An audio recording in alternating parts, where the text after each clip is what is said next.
award-winning year? Then all of them will join us on stage for your questions. So let's get into it. Our awards are the Leading with Integrity Award. This celebrates doing the right thing. For example, improving ethics, improving the working lives of colleagues, supporting marketplace change, or reducing environmental impact. We have the Innovation and Transformation Award. This celebrates someone who has successfully innovated and or transformed their operations, their team, their technology, or their processes to improve outcomes for their organization. We have the Business Impact Award. This celebrates someone who has delivered outstanding business performance, financial benefits, reputational impacts, or reduced risk. And the big one, our Leadership Excellence Gold Award. This goes to the finalist who has received the highest aggregate score across all three of those previous categories. So, who are our finalists? Well, in no particular order, they are Sanjay Sehgal, CEO over at Misys Technologies. Bates Turpin, Global CIO for Travelport. We have Stephen Ferguson, CIO for the Technical College System of Georgia. We have Jack Smith, Chief Executive over at Fortuna Business Management. From QuickSilk, CEO Advisor John Dathan. We have Frank Gavanaro, Director of Technology for Ease Hospitality. We have President for Microsoft US, Kate Johnson. And last but certainly not least, we have Shelvi Waklu, Head of Data at Strava. Congratulations to you all for making our shortlist of finalists. Some really amazing examples of IT best practice being shared. Out of our list of finalists, our judging panel have chosen winners for our 4 awards. So without further ado, let's announce our winners and bring them up on stage to hear a bit more from them. Okay, so up first, we have our Innovation and Transformation Award. This person successfully spearheaded a number of major IT initiatives at an organization that serves over 30,000 adult learners annually. By rapidly adopting cloud services across 22 different colleges, the team provided access to high-demand programs that may not otherwise have been available to students at their local technical college. Our judges praised this winner's ability to re-engineer business processes to make better use of existing systems, and were impressed with how creative thinking led to new ways to support student needs. Our Innovation and Transformation Award winner is Stephen Ferguson.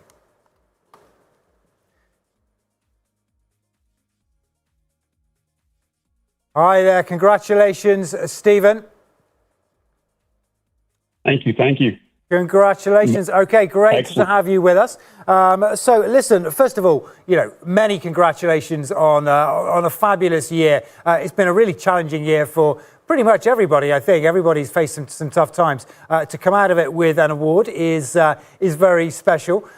So maybe you could start by talking us through what you did this year. The judges were really impressed by the innovations you rolled out this year. So talk us through what you did. Yeah, awesome. Thank you. And very honored to be here today and to be chosen for the Innovation Award. Within the technical college system, we serve Georgia's workforce needs and really a global workforce need. One of the big challenges when the pandemic hit, we had to close down campuses. We had to shutter campuses and send students away for remote education. And in an area, in a workforce development program where we're building commercial truck drivers, nurses, airframe mechanics, people that have to work with their hands on a day-to-day basis that were in high demand. I mean, nursing was off the charts. We couldn't find enough people to get into the program and couldn't get them out the door fast enough. We needed to innovate rapidly so that not only could we complete our mission, but we'd also do our part in contributing to fighting the pandemic. And one of the things that was born out of this was TCSG's eCampus model. We have these pockets around the state of excellence in education where a instructor is in high demand, yet not everyone that really wants to take advantage of that program lives there. So we built this platform to leverage the instructional capacity and excellence of any of our colleges to create opportunity for students regardless of their zip code. It creates equity and access. It also allowed us to build a workforce at scale much faster. We were able to leverage federal funds through the federal stimulus monies to fund this project. and we did it at breakneck pace. One of the key things that we really embraced in all of this, though, in making the decisions, has been this one gate that all decisions had to pass through, and that is this student obsessed? So there was lots of great ideas that came to the table. We put them in a ring together, let them fight it out, but ultimately the ones that won are those that are student obsessed. Are they doing the right thing for the student? So we've built this amazing product. We rolled it out in a pilot group with 3 colleges and 20 students. And this semester, we're already up to 18 colleges and 51 different courses and programs, and hundreds of students have taken advantage of this opportunity in just a semester's time. So the pace of innovation has increased. We're not resting on our laurels. We're taking the pandemic in stride, and we're actually thriving through this. So very exciting times. Yeah, absolutely, Stephen. It's been a fantastic effort. Now, obviously, in many ways, this is a microcosm of what we're seeing in the wider space. This sort of shift to digital channels, digital delivery. Of course, we've all seen digital ways of working, of learning, of transacting, of collaborating. All of these things have been on the rise over the past 12 months. And one of the things that we talked about a little bit in that last panel session was this idea of how you speed the development process and actually how you get things pushed through quickly. One of the things you referenced there was this idea you did it at breakneck speed. So what was key for you in able to transition to this new way of working, this new delivery model at such speed? So there's 3 big pieces of that. The first one's communication, and communication is critical in everything we do. We have 3 simple rules for communication. What do I know? Who needs to know? Have I told them? And the I part of that, have I told them? Did I tell somebody else to go tell them? No. Did I communicate what needed to be communicated? The second one is ownership and decentralized command. So instilling this sense of ownership at every level within the organization so that everyone takes complete ownership of things within their domain and control, and that leads back to better communication. And the third is just letting go of the fear. One of my favorite stories that a colleague of mine likes to tell is about the SR-71 Blackbird, for its time, the fastest production military aircraft on the planet. And the amazing thing is this aircraft actually leaked jet fuel on the tarmac. But that was by design. The engineers built this plane that when they knew that it got up to speed and altitude, the tanks would seal themselves off. Yet if they worked like that on the ground, the thing would implode at altitude. And so the first pilot to get in this airplane had to go into something that's leaking jet fuel, get it in the air, refuel it, get it up to speed before it could do its thing. And we've adopted that same framework of let's build it while we fly it. And don't be afraid to fail. Don't be afraid of what might happen. Hypotheticals keep us from doing lots of amazing things. But in this case, we just started doing stuff, just getting stuff done. Take a quick step forward. That leads to more steps. If you make a mistake, course correct, keep going forward. And that's been our framework for getting this stuff done and continue to thrive throughout this pandemic.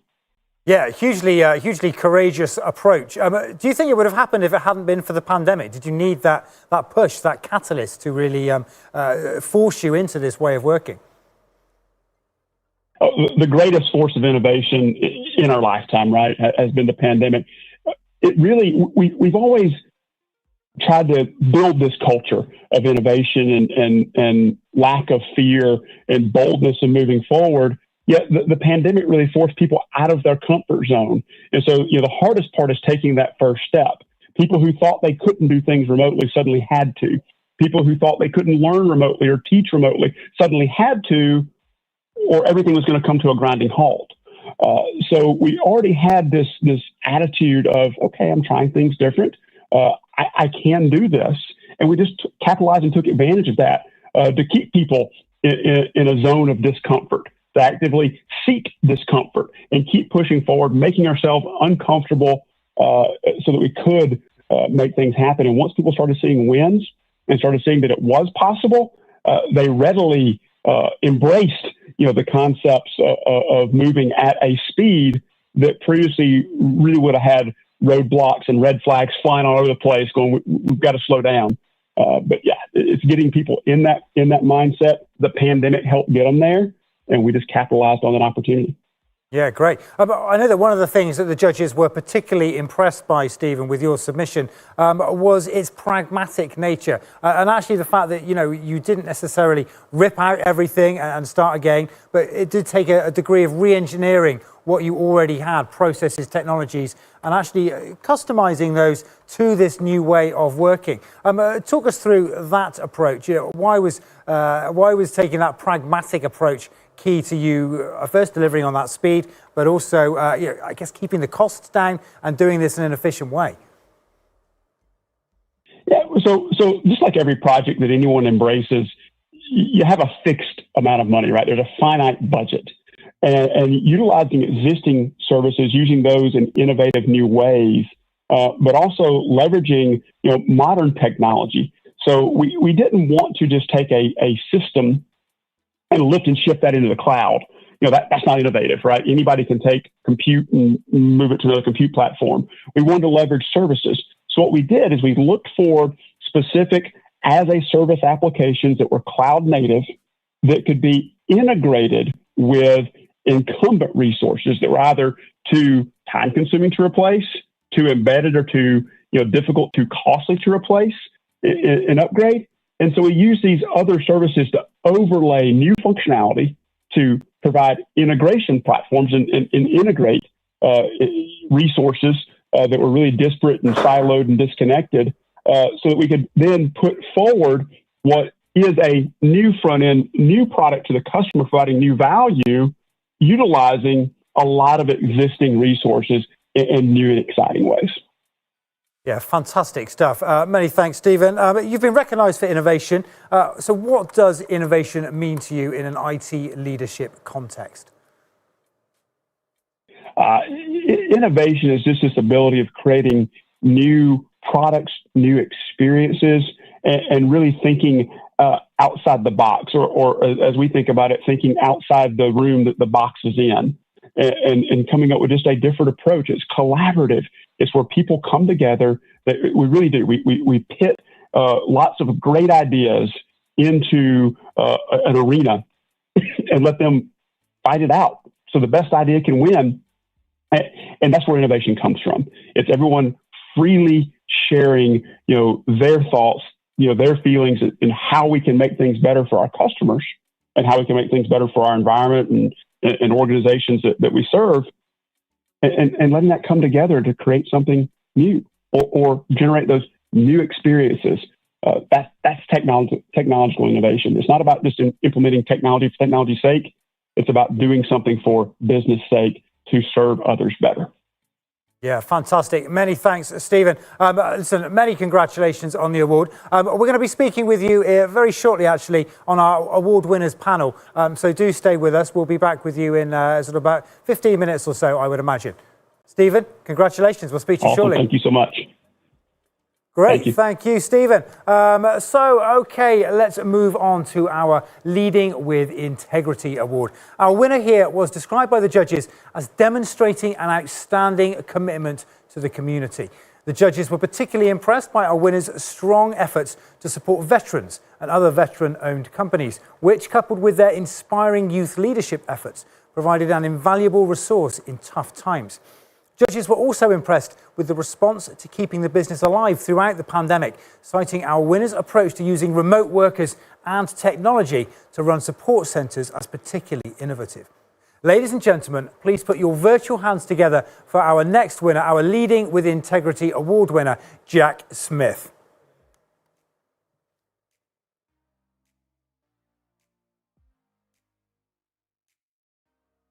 Jack, many congratulations.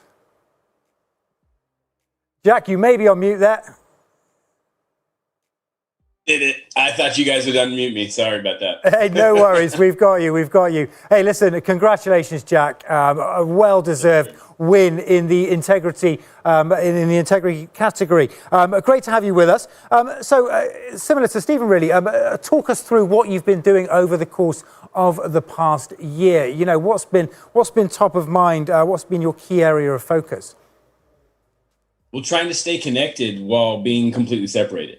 Right. I mean, we were already a global organization. We've got folks in the Philippines as well as in Egypt and all throughout the United States. So we were already a little disconnected, but with the pandemic, it really forced us to get creative. And we spent most of the pandemic investing in tools, especially collaboration tools and the tools to help us bounce passing things back and forth, right? As we're growing quickly, we had to innovate our technology processes, and we're building the bridge as we crossed it. I loved the SR-71 analogy. That felt very familiar. Yeah, absolutely. Certainly with your background as a veteran yourself, Jack, I'm sure you're very familiar with it. So you talked a little bit about this idea of collaboration, communication, and expanding the tool set. What did that involve? Because how did the pandemic force you to think differently about the way you collaborate and communicate as an already global company? It was really about the way we used the collaboration tools. So we upgraded our project management collaboration. We upgraded our sales process and account fulfillment. We could no longer rely on going to the site for customer visits. But it actually freed us up. So I loved it because I could be in Cebu and Florida and New York and London all in the same day and meeting with our clients. And so we were able to really kind of leverage that, build our relationships, from a client perspective, but also internally, we invested in upgrading Salesforce and kind of really automating our connectivity with our clients and with our team. Yeah, absolutely. So what were the kind of the big wins for you in being able to do that? How have you really, how's it impacted on the business, I suppose? The ultimate question for any technology discussion. It gave us velocity. So we were able to go from a 30-person team just before the pandemic hit. So we're almost an 800-person company today. And we would not have been able to do that had it not been for the digital world. I have a 32-state call center where we don't have physical brick and mortar. 5 years ago, you would not have had a call center that didn't have an office and centralized in a specific location. It allowed us to hire hundreds of people over a weekend to meet some client demand that came specifically out of the pandemic. Yeah, okay. Now, you've been recognised for integrity, Jack. Now, I know as somebody who's very humble, you might be loath to talk about it, but let's talk a little bit about some of the work you've been doing that has generated this award. Well, I like to stay connected to the communities I'm a part of. So I'm a firm believer in that you really show who you are by how you spend your time when no one's watching. And for me, we're a disabled veteran-owned business. We do a lot of government contracting work, and being a veteran has been integral to the success and growth of our organization. So I want to make sure that community gets benefited from it. It's part of the point of the program.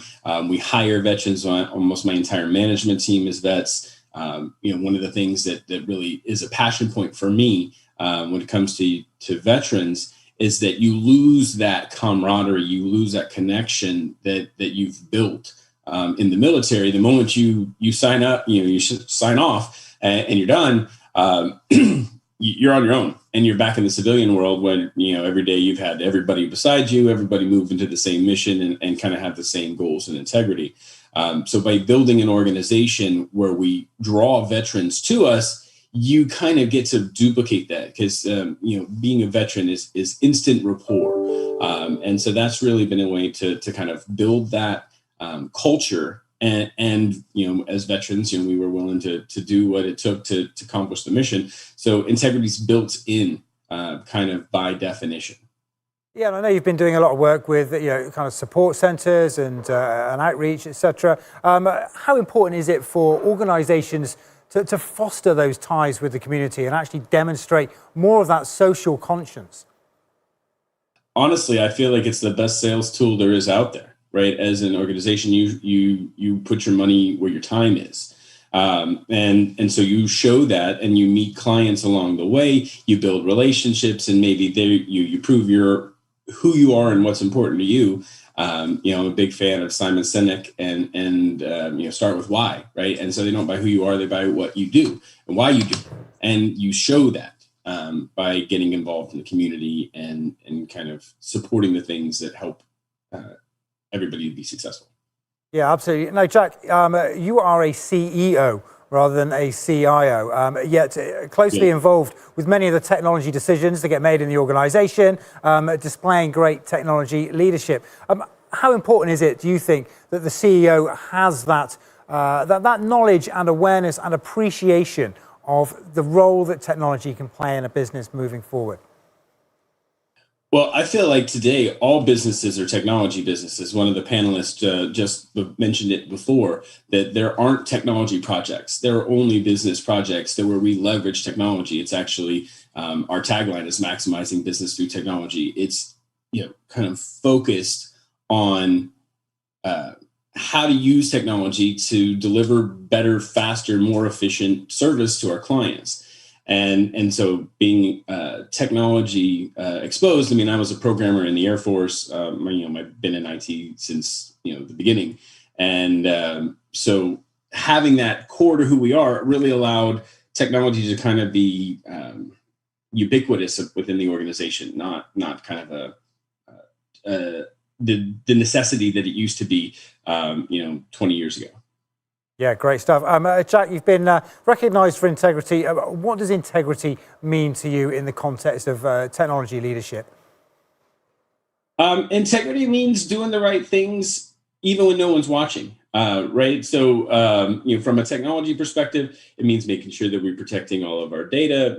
We've grown very, very quickly, so making sure that our systems are secure. My chief operating officer is also a CISSP, and so data security, it's actually a practice of ours, and so it's kind of built into everything that we do, and that's protecting what matters most is our people, right? Yeah, and it's their data and their health. Yeah, great stuff. Congratulations again, Jack. Again, we will speak to you very shortly on our winners panel. Many thanks. Thank you so much. Okay, good stuff.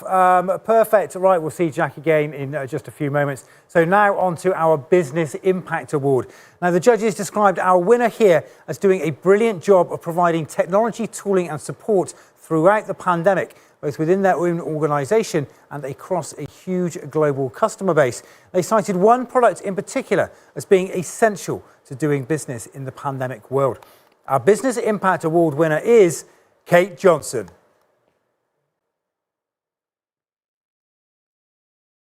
Congratulations, Kate. A very well-deserved award. Kate Johnson, President of Microsoft US.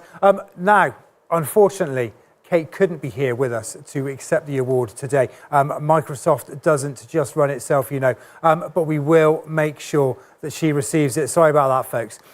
Okay, so now for the big one, the Gold Award winner. Our overall winner today has demonstrated outstanding leadership over the past 12 months by delivering technology products that have made a huge difference to organisations both large and small throughout the course of the pandemic.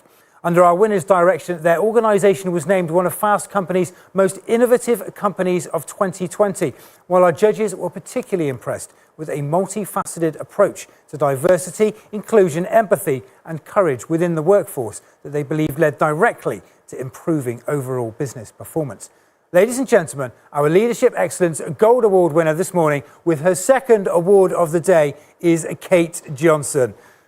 Many congratulations, Kate. Okay, so as you know, of course, Kate isn't here today, which is sad, but her schedule just didn't allow it. Something came up last minute that meant she was not able to attend today's sessions. However, she did promise that she would carve out some time over the next week or so to discuss some of her key learnings from the past 12 months with us. So we will package that up into a nice video to upload onto our site and social channels. And of course, we will make that recording available to you folks all as well. So do look out for that over the days and weeks ahead. Plenty of lessons there, I am sure. Okay, so let's bring back Jack and Stephen now so that we can get some further thoughts from them. This is your chance, folks, to really dig into those award-winning projects, get into the nitty-gritty of what worked well and what didn't, and take away some real practical learnings. I'm happy to kick things off with a couple of questions of my own, but obviously this is about you folks learning from your peers. So let's get those questions queued up. Okay, so let's get Stephen and Jack back up here. Hey guys, good to see you again. Wonderful. Good to see you as well. Yeah, lovely. Listen, I guess let's kind of start with an easy one, maybe. The biggest learnings from your award-winning years. Jack, let's maybe come to you first. What was the most important lesson you learned over the course of the last 12 months? Nothing is ever as good or as bad as it seems. It became a mantra. Because we rode a roller coaster this year. The start of the pandemic, we saw the business decline almost 40% right out the gate. Everything stopped. New wins stopped. No clue how long or how far it was going to last. And then as we started to build internally, we hit some nice veins, and we built into the call center response and kind of services support for the pandemic, which allowed us to grow very, very quickly. And so, you can't ride the highs, you can't ride the lows. You got to kind of stay in the middle so that you still make the right decisions in both directions. The good news for those IT recruiters is we need to add a couple more soft skills to the already long list. I guess staying calm under pressure and keeping level-headed, absolutely critical going forward.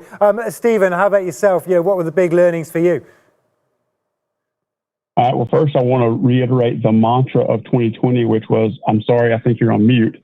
That hit us. That was our mantra for everybody going virtual.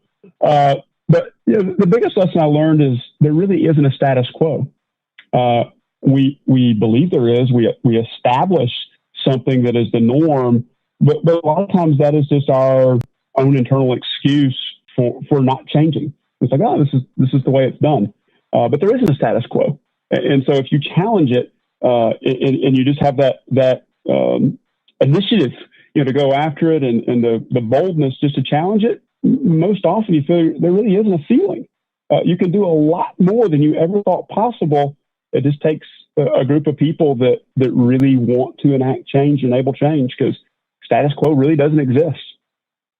Yeah, absolutely. Now, one of the interesting things that we've talked about a little bit over the last couple of days, but hasn't really been talked about a great deal, is this idea of burnout and fatigue and how you cope with the challenges that we've seen over the course of the past 12 months, how we ensure that people remain productive, but also stay healthy, stay well, don't get burnt out by the whole experience of all this change, repeated change. So how are you approaching this topic, Stephen?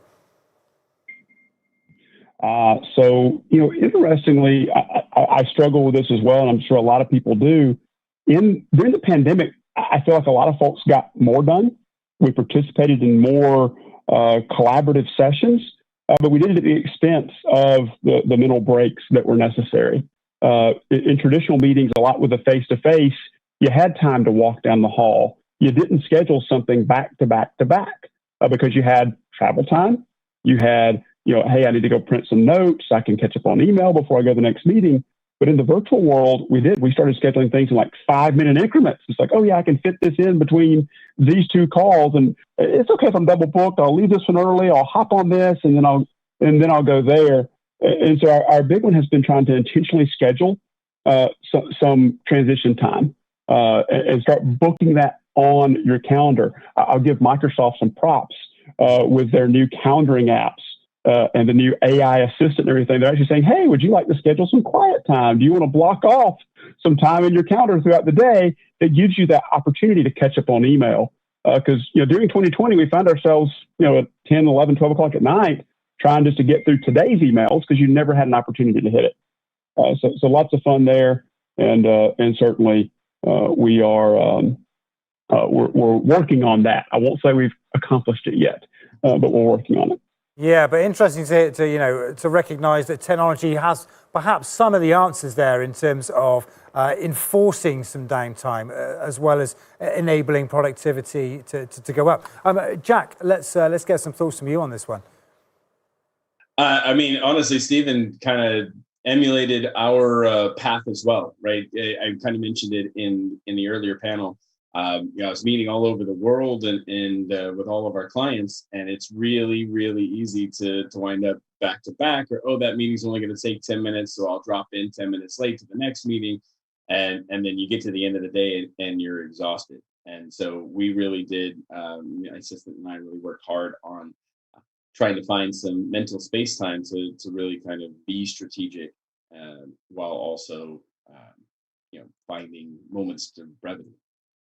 Yeah, okay, absolutely. Let's maybe touch a little bit on skills and development and training, and what you see as the key technology skills or the key skills for technologists going forward. Let's maybe come to you, Stephen. We've talked a little bit about this blend of soft skills and hard skills being essential. What for you are the key skills you're looking for when you're looking to build out your team, to build out your capabilities, to meet some of these emerging challenges? Yeah, so the top two things we look for anytime we're either promoting or recruiting an individual, number one's attitude, right? With the right attitude, most individuals can accomplish a lot. The other one's motivation. And so if people have a good attitude and they're motivated either to succeed or see customers succeed, then you can train them a lot of those. You can train them in a lot of the hard skills. But those are two that really are innate in folks, and they're really hard to get someone motivated who is not. Now, as a leader and as other folks within my team that lead and what I coach them on is finding out what motivates people, what incentivizes them to do more, because everyone's different. Some people it's money, some people it's recognition, some people it is completion, right? It's a checklist. Hey, I've got my list done, and different people have different capacities. So understanding what that is very important, and that gets into when we're promoting into the leadership area. That does get back into that EQ type area, right? Those who are emotionally intelligent and can see that in themselves and see that in others and pick that out so they can really derive what incentivizes their staff. Very important to understand what incentivizes your customer. What is your customer looking for? For us, that's our students. What do they need? What helps make them successful?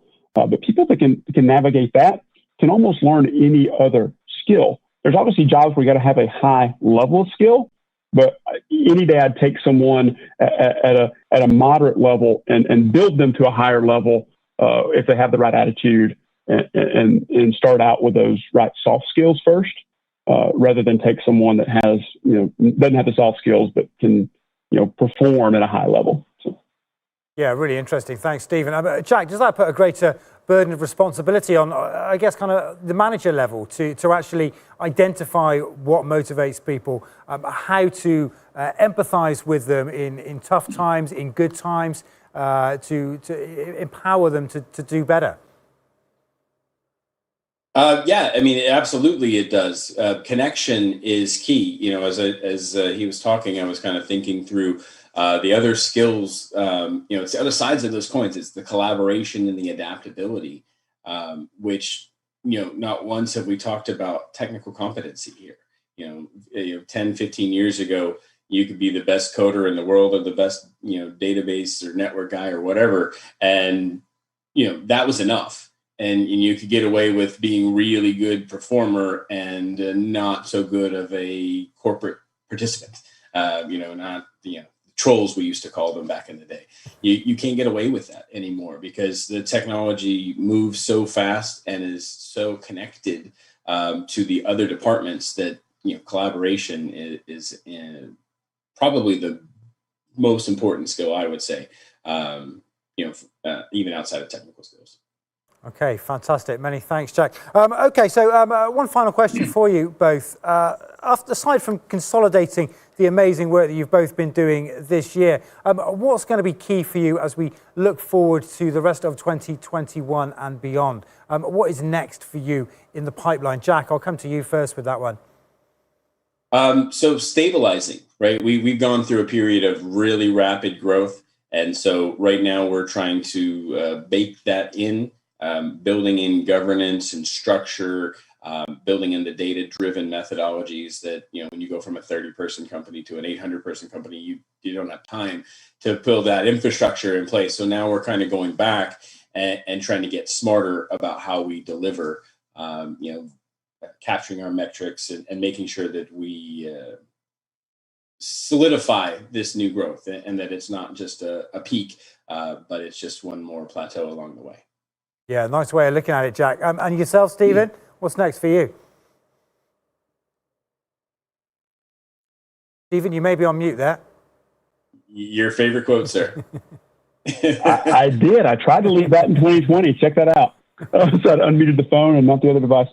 So stabilizing is a really good way to look at that. We've had this rapid growth in other areas.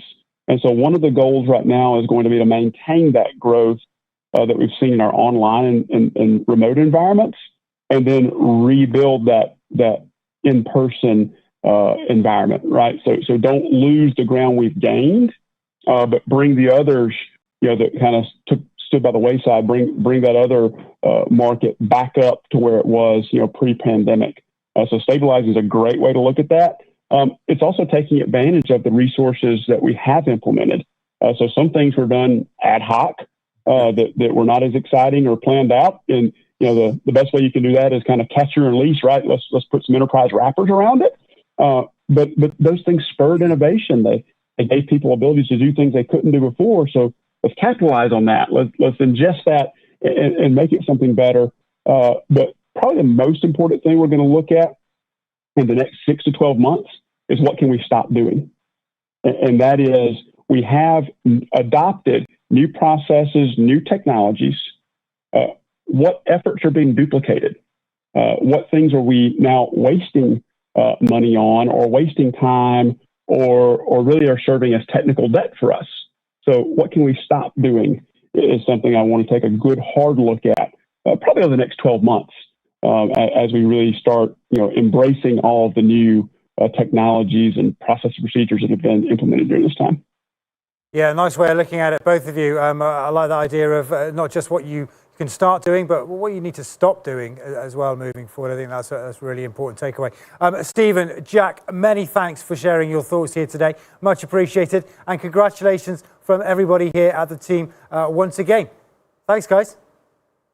Best of luck with everything in 2021. Thank you very much. Okay, good stuff. Congratulations once again. And thank you all for everybody who nominated themselves and nominated others. Much appreciated. If you would like to know any more about our awards, or would like to nominate someone for 2022, or even nominate yourself, all details will be in your post-summit digital pack. Okay, so we've almost reached the end of our time here together on the main stage. But before I bid you farewell, we have one more session for you. Up next, our closing keynote panel on how to implement a truly customer-centric digital transformation.